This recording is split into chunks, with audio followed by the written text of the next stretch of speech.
Bueno, muy buenas tardes a todos, todas, todes. Es un gusto ver aquí que las presentes, contar con su participación y también con la participación de quienes nos acompañan de manera virtual. Pues este espacio sería la segunda cátedra abierta que hemos organizado desde la Maestría de Estudios Críticos de las Migraciones Contemporáneas de la Universidad Javeriana. En mi calidad de directora, entonces, pues les doy la bienvenida. Y este espacio se realiza en el marco de una serie de actividades académicas y de formación complementaria que realizamos desde la maestría. Contar brevemente que la maestría está inscrita al Instituto Pensar y que se desarrolla también en articulación con otras instancias de la universidad, entre ellas el Instituto de Salud Pública, las facultades de Ciencias Sociales, Psicología, Estudios Ambientales y Rurales y Ciencias Sociales. Y esta articulación de entrada creo que ya refleja el carácter interdisciplinario del programa, su apuesta para abordar las migraciones desde múltiples perspectivas analíticas y metodológicas.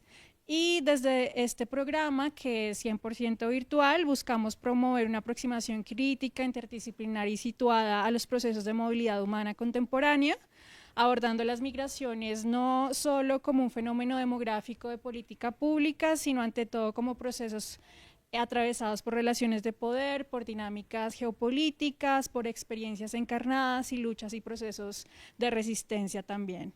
En este sentido, la maestría se propone a contribuir a la formación de investigadores e investigadoras, así como profesionales que trabajan en distintos ámbitos académicos, institucionales y sociales, interesados e interesadas en comprender y transformar las realidades vinculadas a la movilidad humana desde perspectivas críticas y comparadas. Quienes están interesadas en conocer un poco más de nuestra maestría, les estaremos compartiendo información por correo electrónico y más información también a través del chat si así ustedes lo manifiestan. Y pues estas cátedras abiertas hacen parte de esta apuesta formativa, son espacios que nos permiten poner en diálogo a nuestra comunidad académica y el público interesado con debates internacionales en el campo de los estudios migratorios, al tiempo que fortalecemos redes de colaboración entre universidades y grupos de investigación que trabajan en distintos temas y distintos contextos. El día de hoy tenemos el gusto de contar con la participación de Christopher Outlaw, perdón. eh, Christopher nos acompaña desde la Universidad de Sheffield en Inglaterra.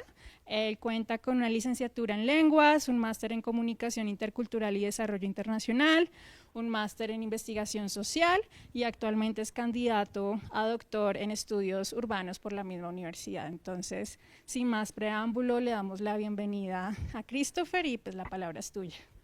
Gracias, Diana.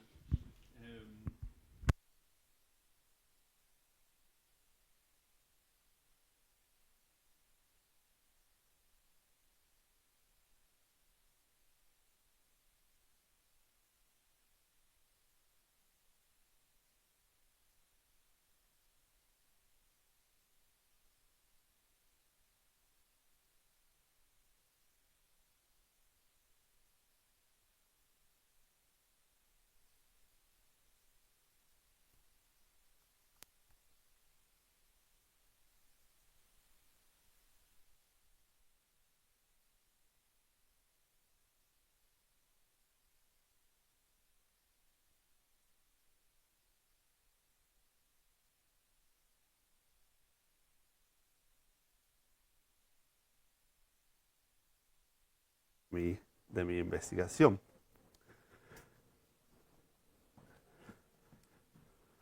Sí. Pues debo aclarar un poco, bueno, por qué este tema y algo, una nota antes sobre los títulos o el título. Pues el título que tengo es oficialmente es en inglés y es Sociospatial Dynamics of Queerness and Migration in Colombian Cities, lo que traduzco como dinámicas socioespaciales de la migración y la diversidad sexogenérica en la Colombia urbana. Em, ¿por qué, por qué este tema? ¿Por qué Colombia? Colombia es un país interesante para la migración LGBTIQ+, porque hay una diversidad de trayectorias migratorias en el sentido amplio en Colombia.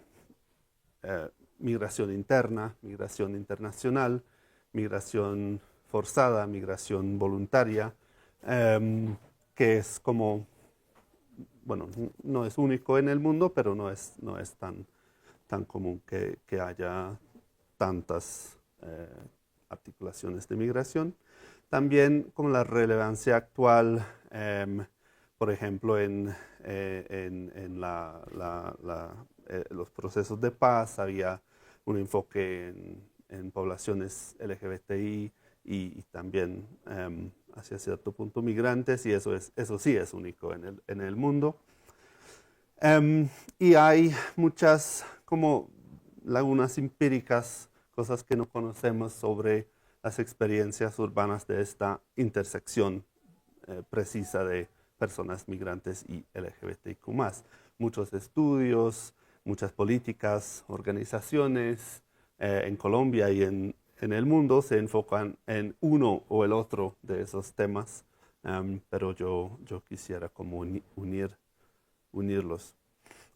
Y también voy a hablar un poco más de eso en adelante, pero el proyecto como nace en mis propias experiencias de migración como una persona gay, combinado con mi trabajo y activismo en mi país y mi interés académico basado en los estudios urbanos. Bueno, espera, tengo que hacer dos cosas a la vez. Bueno, sí, una introducción a mi proyecto y yo. Sí. Eso es como, como una pequeña como biografía académica. Un poco sobre mí y de dónde viene, un poco más sobre mí y de dónde viene el proyecto. Pues también como importante porque en las ciencias sociales y bueno, yo diría en cualquier campo, el investigador es un elemento clave en la investigación. Yo hice mi pregrado en idiomas y luego varios años de experiencia migratoria en países, bueno, varios países, pero sobre todo en Colombia y en Bogotá específicamente. Volví a mi país para la maestría, bueno, las maestrías, donde empecé a interesarme por estos temas y sobre todo la brecha que muchas veces hay en la inclusión de voces y narrativas LGBTIQ+. Y ahora en mi doctorado, ya casi al terminar mis 6 meses de trabajo de campo entre Cali y Bogotá, Bogotá porque la conozco y Cali porque tenía una oportunidad excelente mediante una red internacional académica que se llama Contested Territories o Territorios en Disputa, en la que participan mi universidad en Inglaterra y la Javeriana en Cali. Entonces tuve la oportunidad allá de trabajar con investigadores que trabajan o que tocan temas parecidos.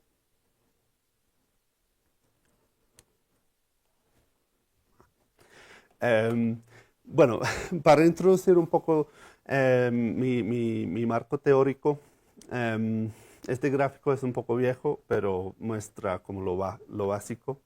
Empezando con la migración, empecé como pensando en un marco basado en la movilidad, pero muchas personas entonces piensan en el transporte público y eso como no es.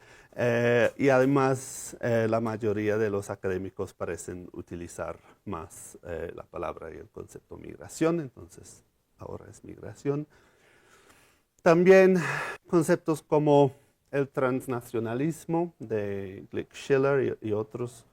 Pero el transnacionalismo presupone el cruce de fronteras nacionales y mi proyecto, como entiende la migración, más ampliamente, entonces ahora digo multilocalidad, porque eso incluye toda clase de migrante y también conexiones con lugares que no son tan solo el territorio de origen y el territorio actual.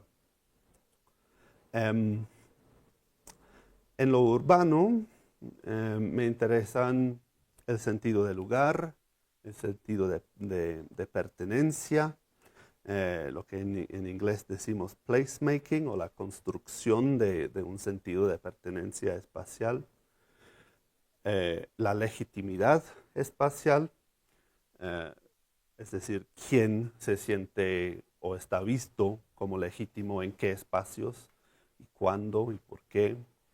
En eso me influencia mucho Creswell y ideas como en su lugar versus fuera de lugar. Y algo que varios como académicos de varios países han notado que es que hay como confluencias entre los conceptos, bueno, el concepto de la academia anglófona de place y el concepto en la academia latinoamericana de territorio.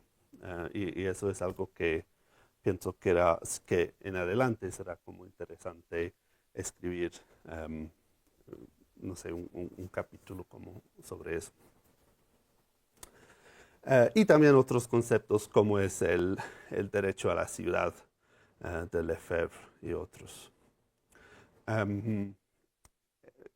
Cuando viene a la diversidad sexogenérica y lo LGBTIQ+, pues este proyecto como no se interesa en qué significa, no estoy intentando mirar qué significa eso, pero algo que quisiera como mencionar es mi concepto de la diversidad en general, que yo baso parcialmente en el Cheje, que es un marco desarrollado por la socióloga boliviana Silvia Rivera Cusicanqui, que entiende la diversidad por más o menos una metáfora del tejido y el entretejido de elementos que se pueden complementar o antagonizar.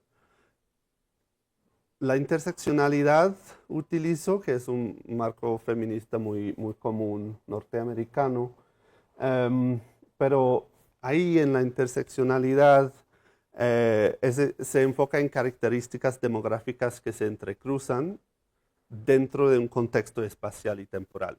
Pero con el Cheje me parece que esos hilos que en la metáfora se entretejen pueden incluir no solo las características demográficas, pero también la ciudad, el espacio, el tiempo, los imaginarios, etc. Y es como otra historia como empecé a manejar el Cheje, pero eso fue como durante mi tesis de maestría, en que trabajé con un grupo transatlántico de académicos sobre grupos feministas en Bolivia que habían tocado un poco el tema de diversidad sexual, pero no mucho, y yo como entré a hacer un pequeño intervención para mi maestría.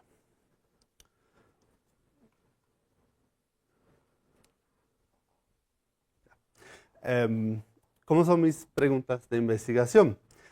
Pues como el título, las preguntas oficiales son en inglés, entonces no sé si estas traducciones son perfectas y de hecho lo de investigar principalmente en un contexto hispanohablante, pero escribir luego la tesis en inglés, pues es un desafío práctico y ético, pero espero que también una oportunidad porque la traducción es siempre como un proceso creativo y productivo, pero bueno, entonces espero que se entiendan las traducciones de mis preguntas de investigación. La primera, que es como la general y la más tal vez la más importante, es sobre la co-constitución o co-construcción de la ciudad entre la población migrante y el espacio urbano, cómo se cambian. La segunda pregunta es sobre esos procesos de sentido de lugar, sentido de pertenencia en la ciudad. Y la tercera es sobre, siendo migrantes, la población de interés, cómo sus experiencias o sus vínculos con otros y relaciones con otros espacios, regiones, ciudades, países, qué influencia tiene eso en su experiencia actual. Y voy a hablar en adelante un poco sobre los métodos, pero ahí también se puede ver como más o menos cómo se relacionan los métodos con las preguntas. Bueno, el plan. ¿Qué quería hacer? Voy a hablar también de lo que hice, pero ¿cómo era el plan? Mi metodología tenía como 4 técnicas: entrevistas semiestructuradas con personas con experiencia propia de migración, de ser migrantes LGBTI, y también con personas con conocimiento personal o académico de trabajar con esa población. El mapeo participativo, que voy a hablar más ahora. Análisis temático de textos, documentos escritos, materiales audiovisuales, políticas públicas, informes, reportajes, pero también obras de ficción y de arte. Y observación etnográfica,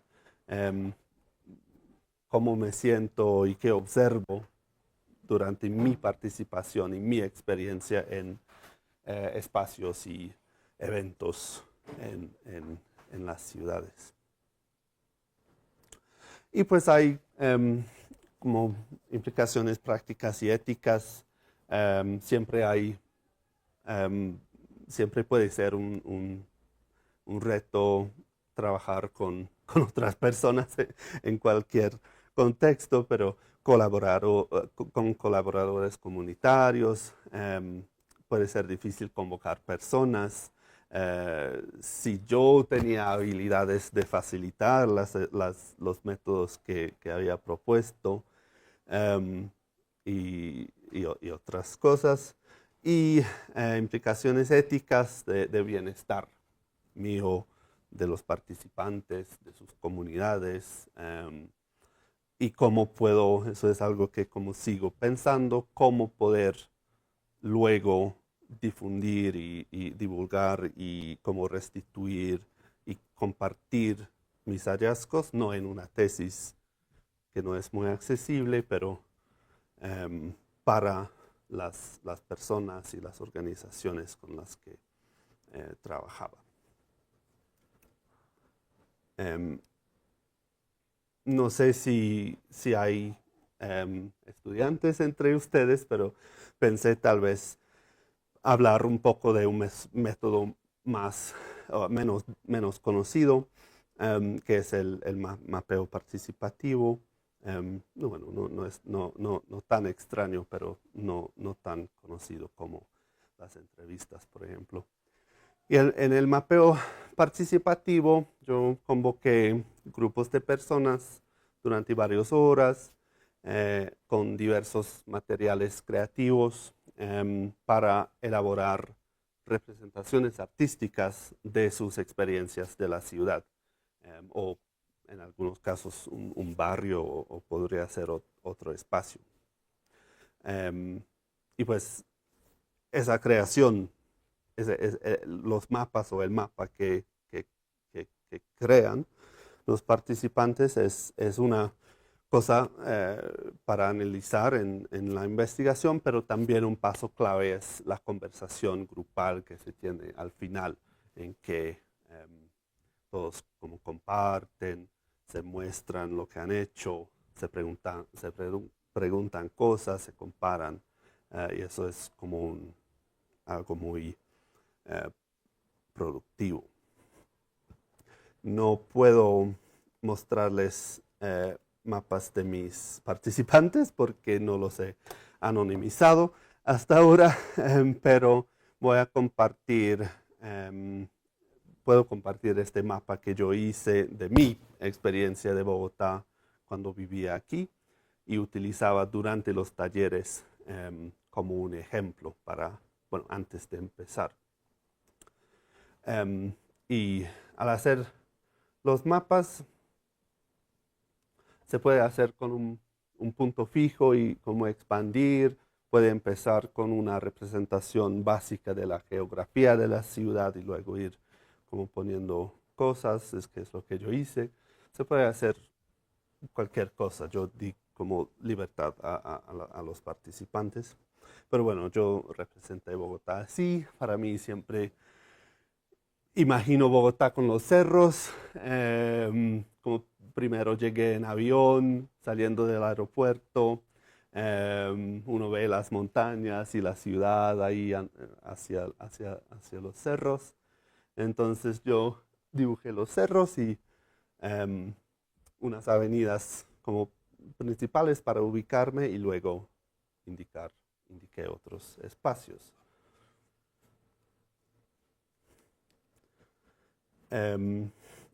Y bueno, unas representaciones de mis experiencias imaginarios, materiales, corporales, discursivos, afectivos, donde me reunía con amigues y iba haciendo una red de amistades LGBTI, espacios emblemáticos de la Bogotá LGBTIQ+,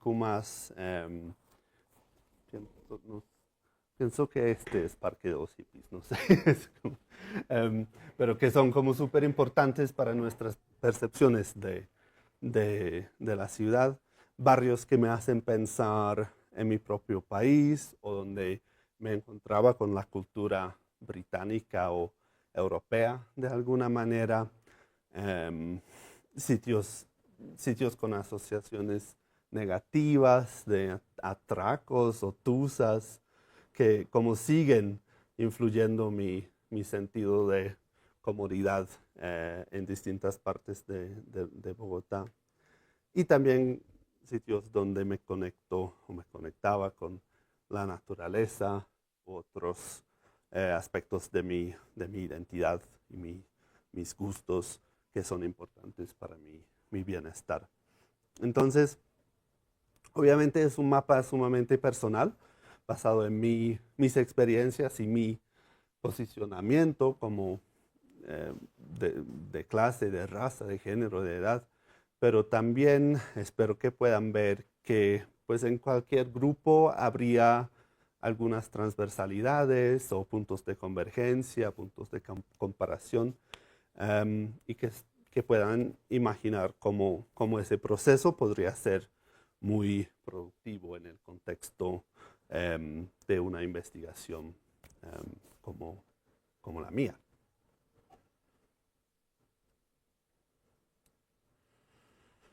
Bueno, eso como era el plan.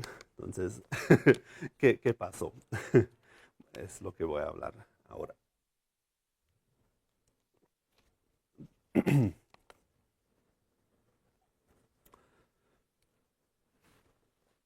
Algunas cosas que eran más fáciles o más difíciles de lo que había como anticipado. Buscar o encontrar textos para mi análisis temático, eso como empezaba muy lento, pero luego iba conociendo fuentes y entendiendo cómo buscar y ahora tengo un montón. Acceso a centros comunitarios LGBTI, tanto en Bogotá como en Cali, algunos de esos han sido muy abiertos a mí, muy generosos conmigo. Y bueno, algo que me ha sorprendido bastante es el acceso que he tenido con la población trans. Desde mi experiencia en mi país, no sé si saben, pero las personas trans están viviendo un momento sumamente difícil de discriminación y violencias. Inclusive cuando yo trabajo con esa población y tengo muchos amigos y contactos profesionales entre ellos, yo pienso que sería muy difícil que hiciera una investigación académica con ella. Pero en Colombia ha sido todo lo contrario, ha sido muy fácil, tanto en Bogotá como en Cali, hablar con personas trans. Y eso, como atribuyo eso a que sus organizaciones y colectivos de apoyo son muy fuertes. Y yo he tenido la suerte de poder comunicarme con líderes sociales y activistas dentro de esos grupos que saben lo que es colaborar con un académico, con una investigación, y ahí como he podido trabajar, que ha sido como interesante.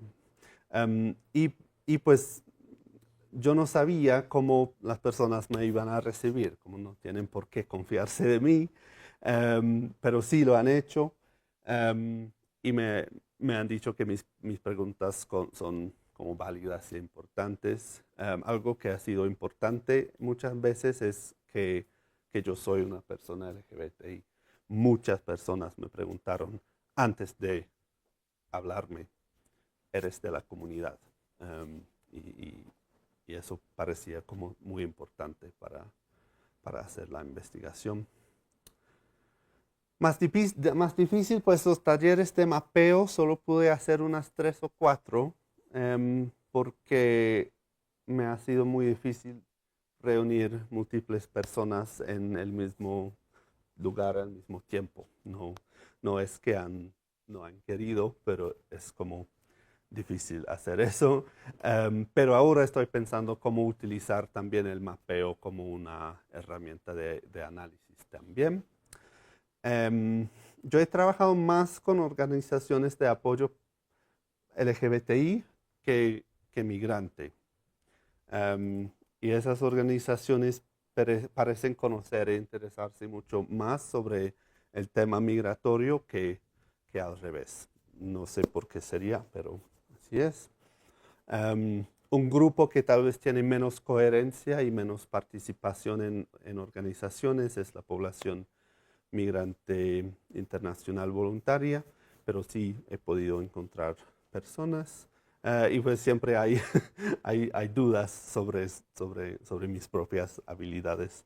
Entonces eso también como ha sido un desafío.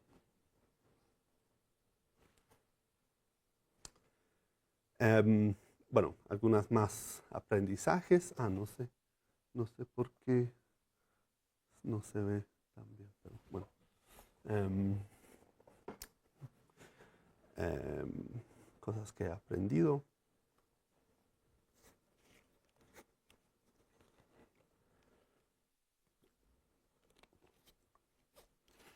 Em, y voy a hablar ahora de algunas como respuestas iniciales a mis preguntas de investigación, pero estos son algunos de los temas. Pues la teoría de análisis temático nos dice que los temas no emergen de manera positivista, pero los vamos generando. Entonces, temas que he notado, no son temas emergentes, sino notables. Y voy a hablar más de ellos ahora.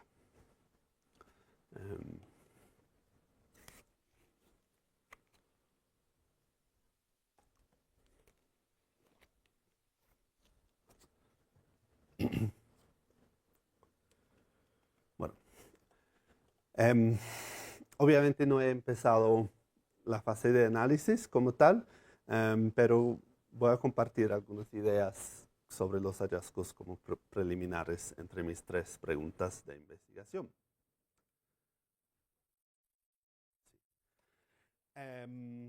La primera pregunta era sobre esa co-construcción de la ciudad y la población. Muchas personas, pensando en cómo la ciudad cambia a la población, muchas personas han mencionado obviamente lo caótico, lo inseguro, lo clasista, que son las ciudades, bueno, tanto de Bogotá como Cali, comparado con sus ciudades de origen. Y eso tiene un impacto negativo en la posibilidad de habitar, de sentirse cómodo, de pertenecer.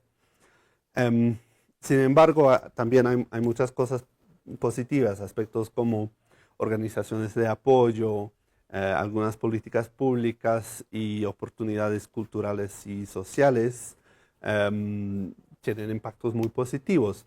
Un ejemplo es, por ejemplo, la ciclovía, que varias personas me han señalado como un ejemplo de libertad urbana y acceso al aire libre y cosas que son como muy importantes para, para ellos. Pero ¿cómo influencia la población la ciudad? Pues la población migrante LGBTQ más se apoya entre sí, eso cabe ahí. Em, pero también cambian la ciudad material y social. Un ejemplo son las casas LGBTI que en Bogotá, que son centros comunitarios para la población. Todas esas casas son nombradas en honor de un personaje LGBTI de la ciudad y varias como las de Teusaquillo y de Santa Fe llevan el nombre de un migrante. La casa de Teusaquillo es nombrado por Sebastián Romero, que creció en Pamplona, pero fue el primer edil elegido abiertamente gay en Bogotá. Y la barranquillera Diana Navarro, que es el nombre de la casa de Santa Fe, fue una de las lideresas trans más influyentes entre trabajadores sexuales en la ciudad. Entonces, esos personajes mismos son ejemplos de cómo migrantes LGBTI cambian la ciudad.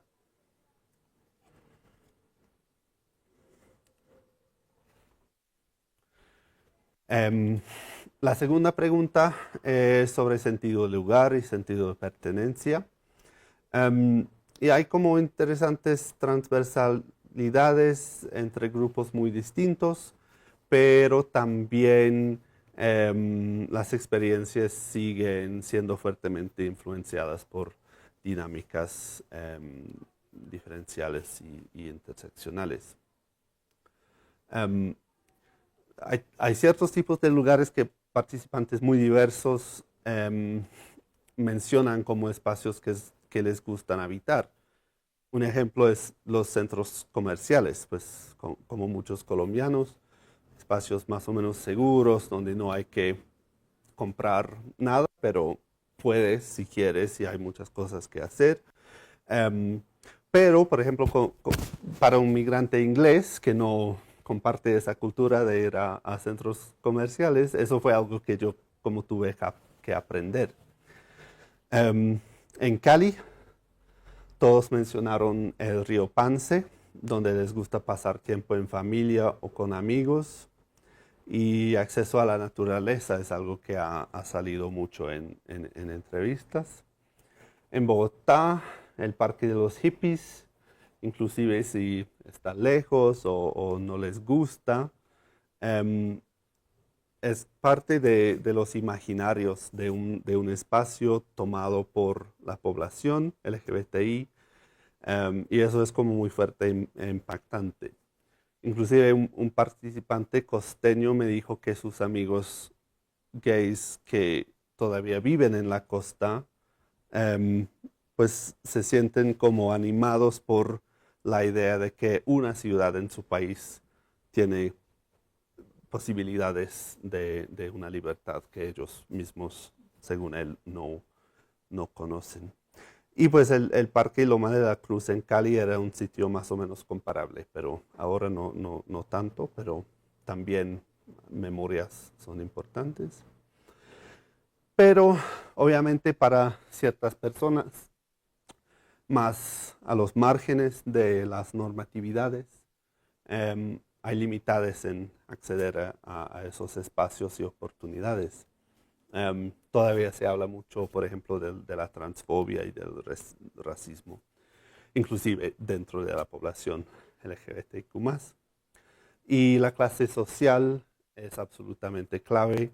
Me han dicho, y yo lo he sentido, que las librerías, por ejemplo, librerías independientes de Teusaquillo y Chapinero, bonitas, son espacios cómodos para personas LGBTIQ+, pero son también espacios obviamente destinados, aunque seguro quisieran verse más inclusivas, a la clase media y clase alta.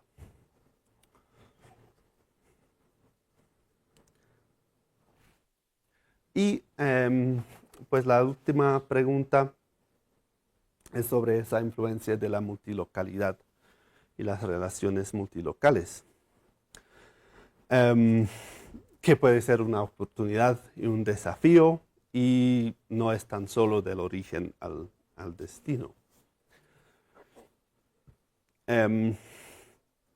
También poder mantener contactos multilocales es una cuestión de clase y privilegio. Sin embargo, también eso es como complicado. Poblaciones migrantes más grandes obviamente cuentan con más presencia y más oportunidades sociales y culturales. Si comparemos, por ejemplo, venezolanos en Bogotá con japoneses, como hay una diferencia ahí. Y la geografía también tiene algo que ver. Uno podría pensar que un norteamericano y un europeo tienen experiencias más o menos parecidas de Bogotá, un posicionamiento parecido. Pero para un norteamericano en Colombia, su familia, sus amigos, están a menos horas de viaje, en un uso horario más cercano y un trayecto aéreo mucho más económico que para un europeo. Y eso hace que visitas y comunicación virtual son como menos fáciles para nosotros europeos. Y eso, sí, es algo que como me pareció interesante. Ups, no quiero pasar. No. Y quiero hablar de dos participantes y sus perspectivas distintas. Uno del sudeste asiático y otro de un país árabe. Los dos viven en Bogotá. El asiático era la única persona con la que hablaba, para la que Bogotá es una ciudad mucho más pequeña que su ciudad natal. Y eso como cambió mucho su percepción. Cuando los demás hablan de lo caótico, ruidoso, él percibe Bogotá como una ciudad tranquila y organizada. Es que me pareció súper gracioso. Y bueno, también fue interesante porque mantenía relaciones, lleva muchos años viviendo aquí, y relaciones multilocales no solo con su país natal, pero también con los barrios que había habitado y vivido aquí en Bogotá. El árabe es una persona interesante teóricamente. No sé cómo categorizarlo entre forzado y voluntario. Salió de su país refugiado a Brasil, donde llegó y vivió y formalizó su residencia, conoció a su pareja, y por el trabajo de la pareja se mudaron a Bogotá, y aquí su estado migratorio se basa en su documentación brasileño. Entonces, es como interesante ahí. A él no le gusta Bogotá.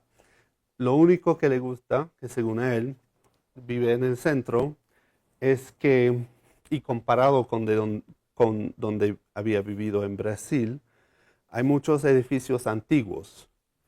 Y eso lo hace sentir más en casa, porque creció en una ciudad muy antigua en su país de origen. Y eso es algo que había extrañado donde vivía en Brasil. Entonces, esas son como algunas de las ideas que estoy pensando. Pienso que tenemos tiempo para algunos más ejemplos. No voy a hablar de las fotos de la derecha, pero las fotos de la izquierda son un poco más interesantes. Arriba, este es un bar en Parque de los Hippies, que es, como había dicho, un espacio súper emblemático. Y el lema ahí dice, aquí nadie sabe tu nombre. Y eso me llamó mucho la atención porque eso es una oportunidad y un reto para migrantes LGBTI. La libertad en la anonimidad para construirse en tu identidad es algo que atrae muchas personas LGBTI a las ciudades grandes, pero que nadie sabe tu nombre significa que no tienes comunidad y eso es siempre un desafío para alguien recién llegado. Abajo es una foto, no se ve muy bien, disculpa, pero eso es una foto de una fiesta en Cali y habían varias mujeres trans mayores enseñando a jóvenes un juego con pelucas.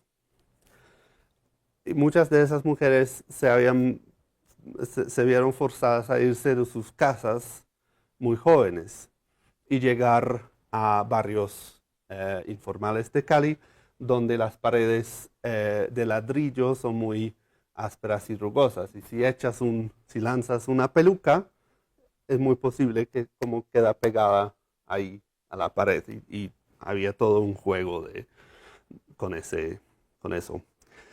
Pero eso es como un ejemplo de una reivindicación y apropiación de un espacio material y social que no es muy acogedora para esas personas, para hacer diversión y redes de amistad.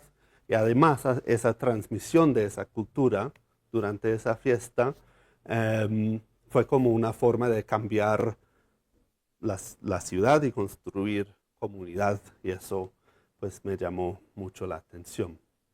Entonces, esas son como algunas de las ideas no muy bien sistematizadas sobre lo que son como mis hallazgos preliminares y estoy muy emocionado con empezar a relacionarlos entre sí y con mi marco teórico en la siguiente fase cuando vuelva a Inglaterra.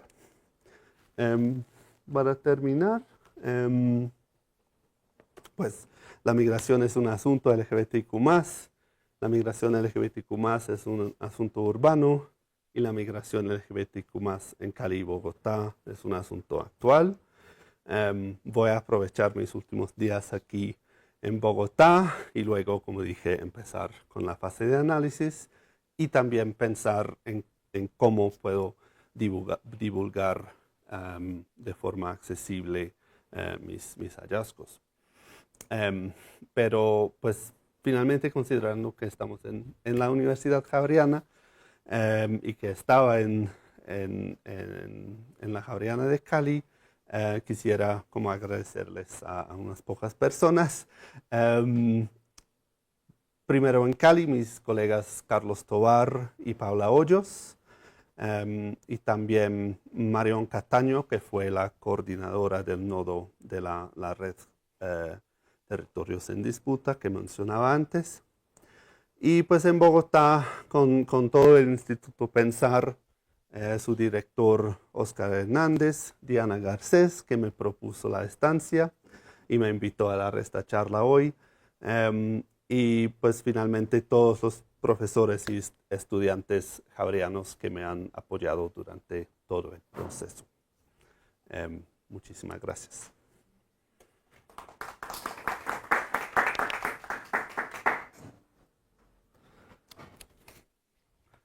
¿Alguien tiene preguntas? ¿Soy yo que? No, tú.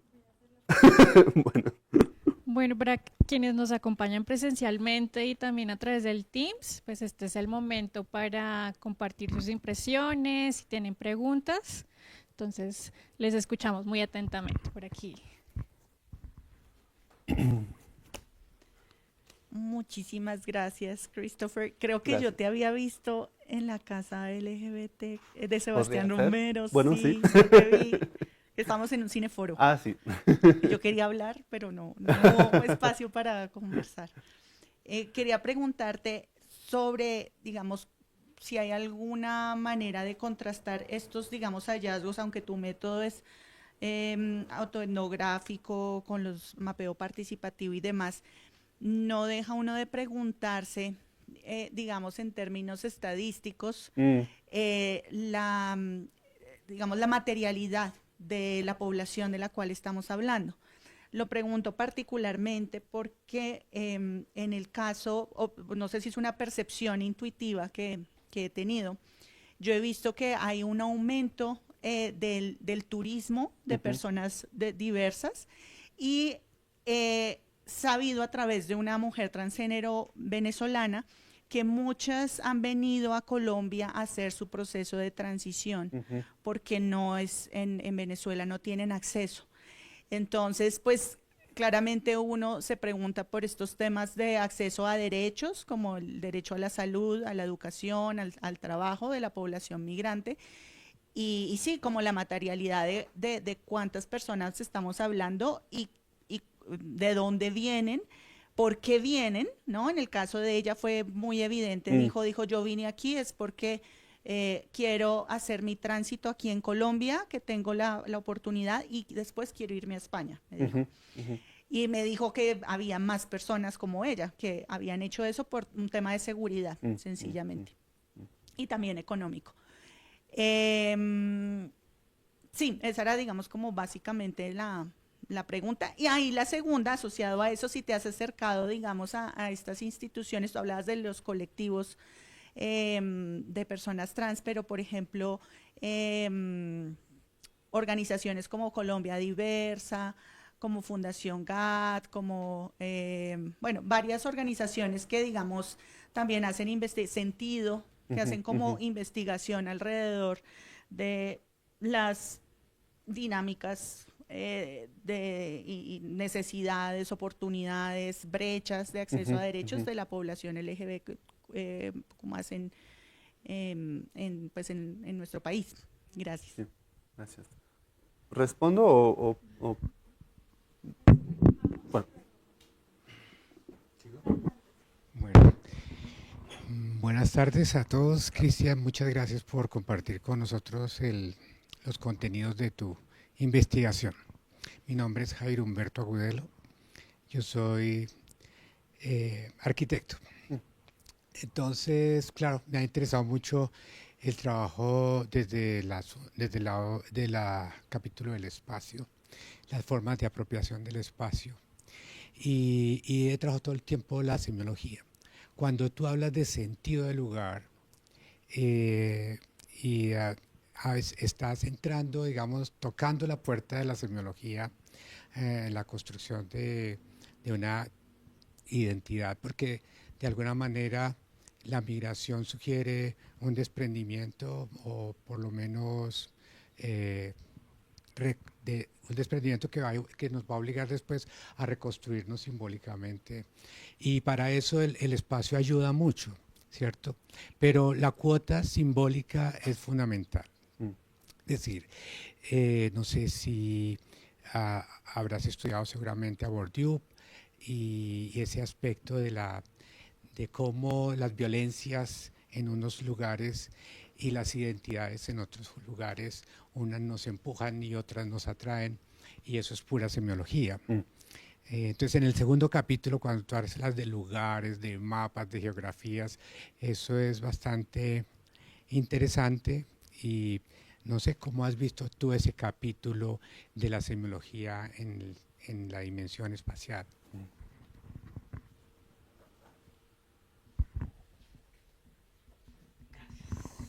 Bueno, muy buenas tardes y muchas gracias por tu Buenas tardes. presentación.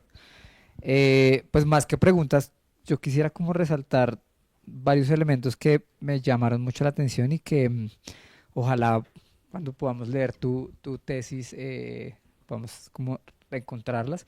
Me llamó mucho la atención esa mutación en las categorías con las que entendemos la migración cuando hablas de este sujeto migrante, que tú mismo dices como no sé muy bien dónde categorizarlo, si como una migración forzada o una migración voluntaria, y eso me parece muy interesante porque nos ayuda además a pensar que la migración no es un proceso unidireccional e inmutable, sino como inclusive en ese mismo diálogo con las diversidades de género, ese constante tránsito que también implica y esa mutabilidad que también implica la migración y qué hacemos entonces con esos intersticios que no nos dejan como categorizar tan fácilmente la migración. Eso me parece muy, muy interesante y también esa relación que mencionaba aquí también la anterior persona sobre la relación con el espacio y los lugares sentidos, los lugares imaginados, los lugares concretos, em, porque a veces tuve la oportunidad de trabajar ya varios años en el barrio Santa Fe,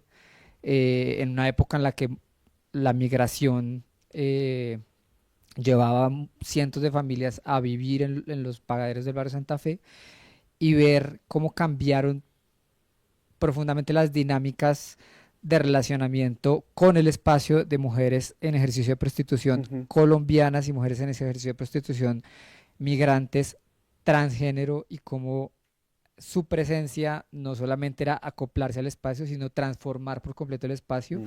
y hacer que se generaran divisiones que antes no existían y espacios que antes no existían, así físicamente no existieran, pero eran espacios simbólicos. Entonces, esa relación de los espacios sentidos, imaginados y físicos me parece muy potente y ojalá podamos verla en tu tesis. Quería solo mencionar eso y muchas gracias. Gracias. Sí. Bueno, sí, por favor. Sí, muy bien. Voy a responder al tercero rapidito, que sí, eso también pensar y complicar un poco esas categorizaciones migratorias es algo que me parece interesante también y algo que otra cosa que pienso a veces es que para muchas personas tal vez los clasificamos como personas migrantes forzados, pero se vieron forzados a irse, pero tal vez tienen más agencia en dónde quedarse y tal vez quedarse en Bogotá en vez de salir a, no sé, Ecuador o al sur. Para una persona venezolana, pues tal vez esa es una dinámica voluntaria y no tan forzada. Entonces, hay cosas como interesantes ahí. ONGs o organizaciones como más grandes, sí. Yo he hecho, por ejemplo, una entrevista súper interesante con alguien de Caribe Afirmativo. Aquí en Bogotá conozco a alguien que trabajó con la Fundación GAT, también con Sentido, y en Cali pues hay también otras. Em, sí, muy interesante lo que dijiste sobre la migración y el tránsito de género. Em, sí, eh, yo he hablado con varias personas con la misma historia, tal vez de tránsito de género o tal vez de poder ser abiertamente gay o lesbiana, por ejemplo, también. Em, Porque sí, Venezuela es un contexto mucho más represivo socialmente y legalmente especialmente. Eso es algo que también hace eso no lo mencioné, pero algo que hace Colombia interesante, porque Colombia durante muchos años ha sido mucho más progresista legalmente que sus países vecinos y sigue siendo. Em, la pregunta, como tantas cosas, es cómo las políticas, bueno, si eso es como algo que se ve también realmente en la vida diaria, pero hasta cierto punto al menos en Bogotá y Cali, hay que decir que sí, porque muchas personas trans se ven más libres aquí que por ejemplo, Venezuela. Entonces, y también mencionaste el turismo y pues sí, otra cosa que hace Colombia interesante es que se presenta al mundo como un país amigable para el turismo para personas LGBTI. Y eso se enfoca muchísimo en Bogotá y en su vida nocturna, por ejemplo. Em, eh, También, como mencionaste, lo material y estadísticas, em, es difícil saber cuántas personas. em, Tengo algunas fuentes, pero no sé qué tan correctos pueden ser. Em, Algo como en ese tema y pensando en como la materialidad y los hechos reales y las estadísticas. Algo que estoy pensando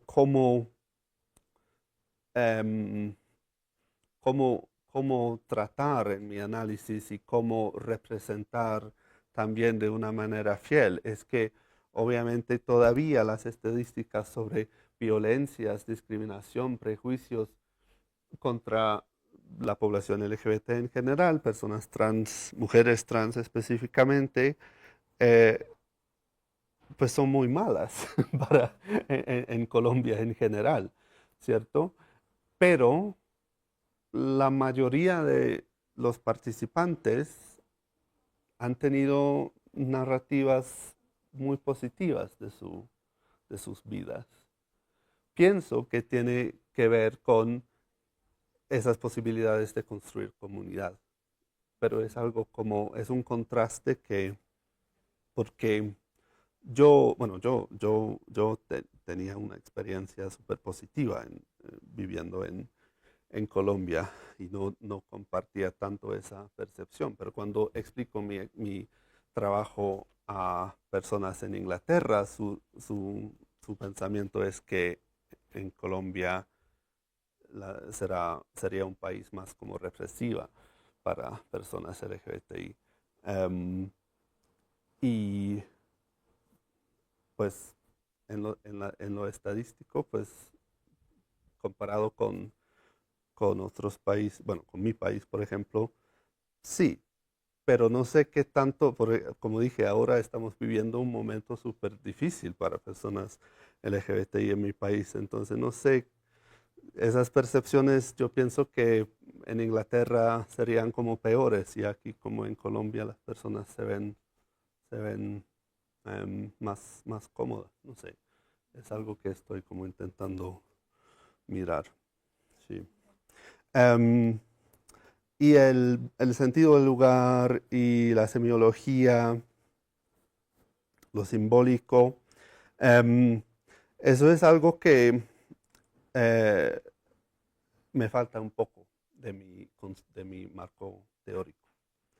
Y durante mi trabajo de campo me di cuenta de que tenía que volver un poco a mi maestría. En parte de eso fue comunicación intercultural, en la que sí miramos, por ejemplo, Bourdieu y sus ideas.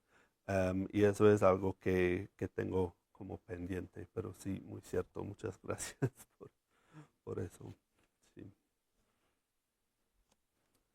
Sigamos. Sí, sí, está prendida. Nada, una pregunta que me surgía en este justo ejercicio que hiciste de mapeo, un poco la población de los sectores LGBTI en Bogotá o en Colombia tiene una desconfianza hacia la institucionalidad muy, muy, muy fuerte, pero al mismo tiempo tiene una relación muy estrecha con la misma. Es una relación bastante tóxica, por llamarla de alguna manera. ¿Cómo es esa relación en términos de personas migrantes o qué se pudo encontrar allí? Que es un fenómeno que siempre me ha parecido bien interesante en términos de cómo se relacionan los colectivos LGBTI con el Estado. Mm, sí, sí, es cierto. Eh, pues yo pienso que migrantes internacionales siempre se enfrentan a mucha burocracia, por ejemplo. Y eso es como una manera eh, de relacionarse con el Estado. Y es tener que sacar la visa o otros trámites, no sé qué. Entonces, eso es algo que pienso cuando dices eso. Y yo estaba hablando con alguien del Ministerio de Salud sobre el acceso de personas venezolanas al sistema de salud colombiano. Y aunque es más o menos fácil o más o menos abierto, em, hay muchísimo, ella me dijo, es que hay muchísimos trámites. A veces las personas sencillamente se cansan de tener que rellenar tanto formulario, volver a sacar una estampilla, no sé qué.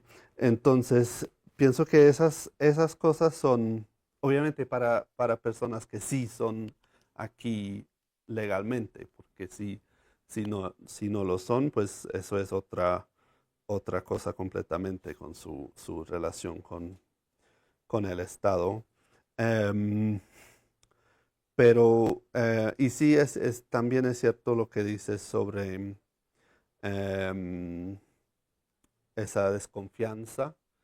Pero no, yo no pienso que fue por eso que no pude hacer tanto mapeo.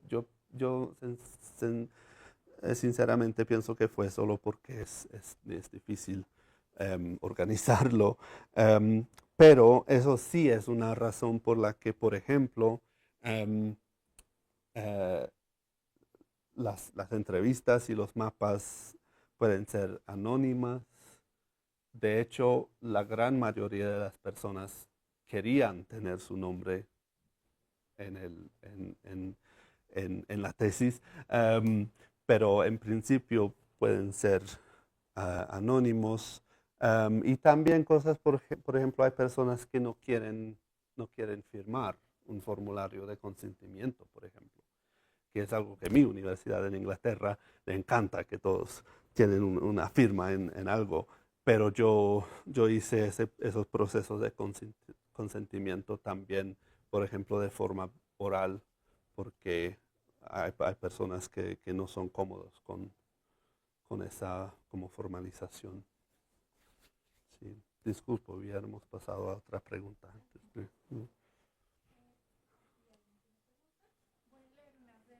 Bueno, Dice Marcela, pues pregunta, ¿qué ciudad, Bogotá o Cali ofrecen mayores condiciones de inclusión y acogida para personas LGBTIQ+? De Vanessa, ¿en tus mapeos encontraste un componente de artes LGBTIQ+?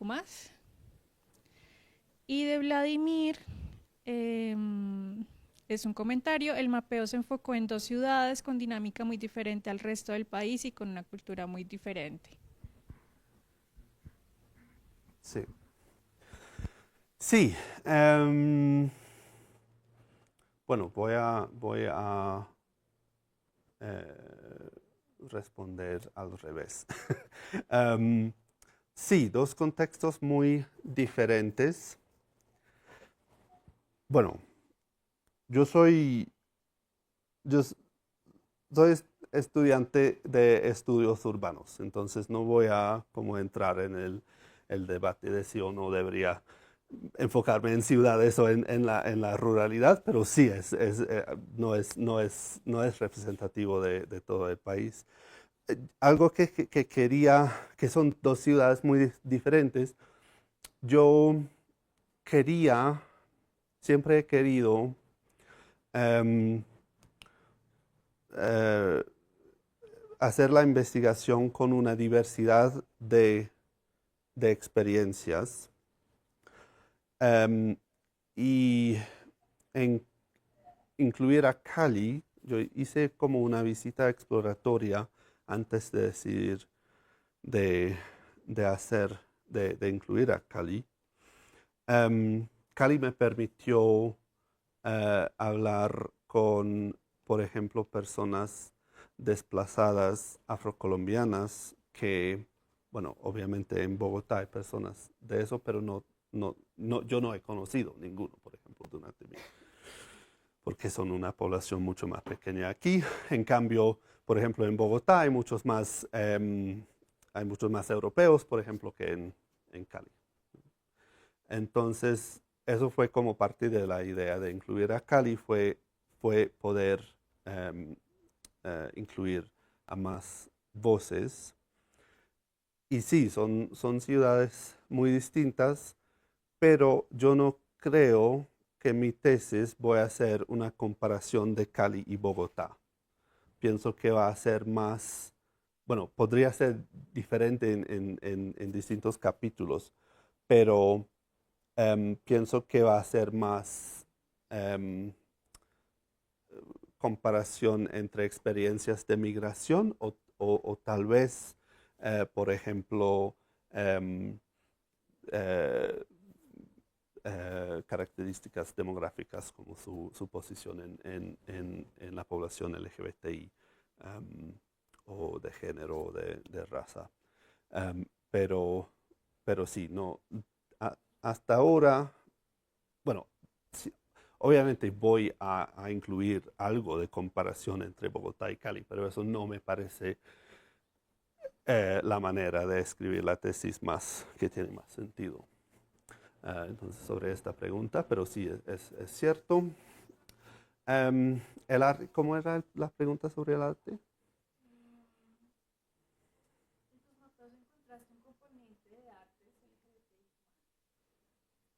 Mm, no sé si estoy entendiendo la pregunta, pero el arte, bueno, en los mapas, no sé, pero el arte, por ejemplo, los grafitis, sí son algo súper importante, algo que participantes me han contado, arte público, grafitis, em, cosas que también aparecen en la literatura sobre sentido de lugar y sentido de seguridad y sentido de comodidad en el espacio urbano. Y también eh, en mis observaciones etnográficas también. em, si veo como algo, no sé, cualquier cosa como... ajá, sí. A poder interpretar la ciudad Ajá, y identificarse con geografía. ajá. Sí, sí, no, gracias. Em, ¿Y qué ciudad? Bueno, como digo, no sé si cuál ciudad es más inclusiva. Em, los imaginarios de Bogotá son de una ciudad más inclusiva que diría los imaginarios de Cali. Pero también muchos de los participantes en Cali me dijeron que había sido fácil para ellos encontrar comunidad LGBTI allá y eso es algo como súper importante. Bogotá definitivamente tiene muchos más instituciones, organizaciones más, más como formalizadas también y la provisión pública para, por ejemplo, las casas LGBTI, no, pues el distrito LGBT, no, la localidad LGBTI, por ejemplo. em, sí, como Cali no tiene nada comparativa, comparada. Hay un centro comunitario en Cali, municipal, digo, pero es mucho más pequeño. Y no es solo que Cali es una ciudad más pequeña, porque en Bogotá hay varias de esas casas, por ejemplo. Entonces, no, yo no puedo decir, no voy a decir que una ciudad es más inclusiva que la otra, pero bueno, sí, algo que a mí, viniendo también de mi contexto en mi país, no son perfectas, pero el sistema de casas LGBTI en Bogotá me parece una maravilla, que no, siempre estoy como muy impresionado con esas casas y que existen y que son, sí, entonces, sí, no sé si eso responde a la pregunta, pero Que están sí. en el chat. De Eduardo. ¿Crees realmente que los líderes sociales LGBTIQ+ de Colombia tengan mayor fuerza que los de Europa? Luego Fernando nos hace 3 preguntas. Una, si has problematizado o considerado analizar el acrónimo LGBTIQ+, teniendo en cuenta que tiene una historia particular en el país y que no es sinónimo de queerness. 2, si has considerado pensar el afecto como categoría analítica, ante todo la relación entre sentido de lugar y afecto. Y otra pregunta es si has considerado el concepto de sexilio, por ejemplo, teniendo en cuenta a La Fontaine y su trabajo al respecto de hombres homosexuales puertorriqueños que migraron a Nueva York. Mm. Sí, los líderes sociales tienen más fuerza aquí que en Europa. Pues ese, mm, ese personaje o ese carácter de líder social es algo muy colombiano. No sé si, no sé si en otros países esa frase o esa palabra o esa denominación significa tanto.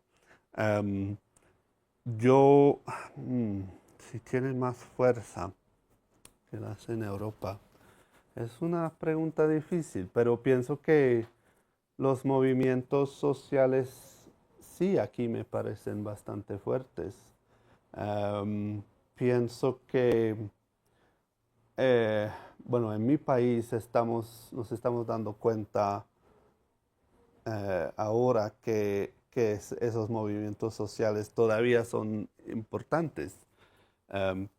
Pienso que como nos dormimos un poco con todo el progreso que parece haber sucedido hace unos como 15, 20 años. em, y, y pensamos que con unos logros legales habíamos conseguido lo que queríamos y olvidamos un poco lo social. Entonces, sí, tal vez sí los veo más fuertes. No sé si más, no, sí, más fuertes en, no sé, en su ser, no sé, algo así. Las siglas, no, pues es verdad. Eh, bueno, tengo estoy un poco en desacuerdo porque para mí, al menos en inglés, queer y queerness sí es algo que básicamente se refiere al acrónimo que siempre se expande y extiende. Y al menos en mi contexto inglés, por ejemplo, en las organizaciones con las que trabajo, cuando hablamos al público o al gobierno, o decimos como oficialmente, formalmente LGBTI o LGBTQ+, o que sea, pero en nuestras conversaciones privadas siempre decimos queer y queerness. Es algo que fue difícil porque formulaba la propuesta del doctorado obviamente en inglés. fue algo que sí era difícil traducir y sí es difícil poner una traducción exacta. Em, pero sí voy a seguir utilizando queer y queerness en inglés al menos. Y es por eso que empecé a utilizar esa formulación de diversidad sexogenérica, que es como más, sí, más amplia. Pero sí, es algo que como no tiene solución, creo, porque siempre habría disputas en qué términos utilizar y eso. En inglés me parece que cada vez más eso se considera por la palabra queer. Um, pero sí, no, no quería como dividir tanto la población y decir, yo no sé, solo voy a hablar con personas gays o quiero hablar con dos lesbianas, dos personas trans, dos bisexuales o eso, porque eso no me pareció, eso no entendía de mi posicionamiento allá en Inglaterra.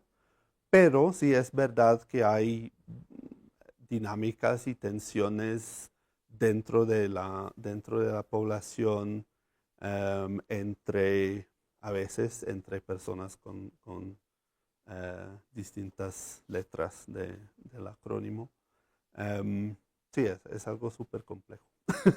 Eso. El afecto, sí. em, ¿Cuál era el afecto y el espacio? Sí, sí, sí. Eh, a ver si me acuerdo.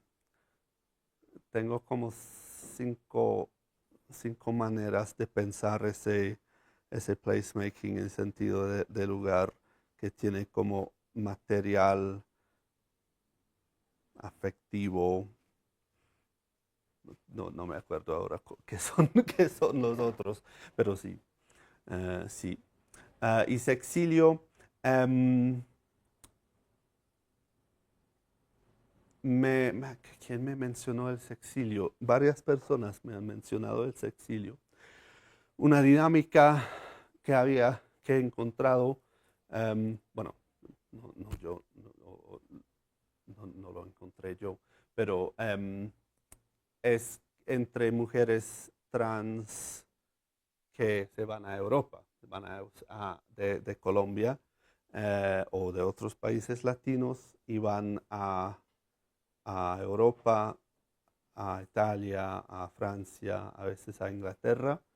Em, Eso no es tanto sexilio, pero sí tiene algo que ver porque es como por oportunidades laborales que no como tienen aquí. Em, y personas, eh, bueno, no sé si podíamos mirar ese fenómeno de que eh, venezolanos LGBTIQ más vengan a Colombia porque tienen más libertad aquí. No sé si eso cabe dentro del concepto de sexilio. No estoy em, no conozco mucho el concepto académico del sexilio, pero hay varias cosas ahí. También em, personas que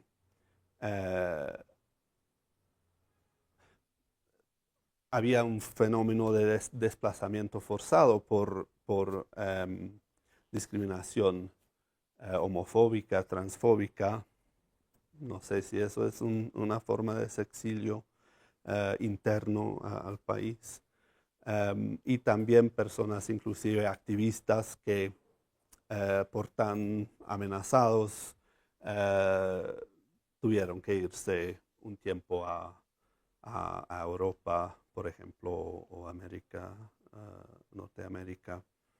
Um, y yo he conocido varias personas que tuvieron que hacer eso y han regresado ahora a Colombia. Um, pero sí es algo también como interesante.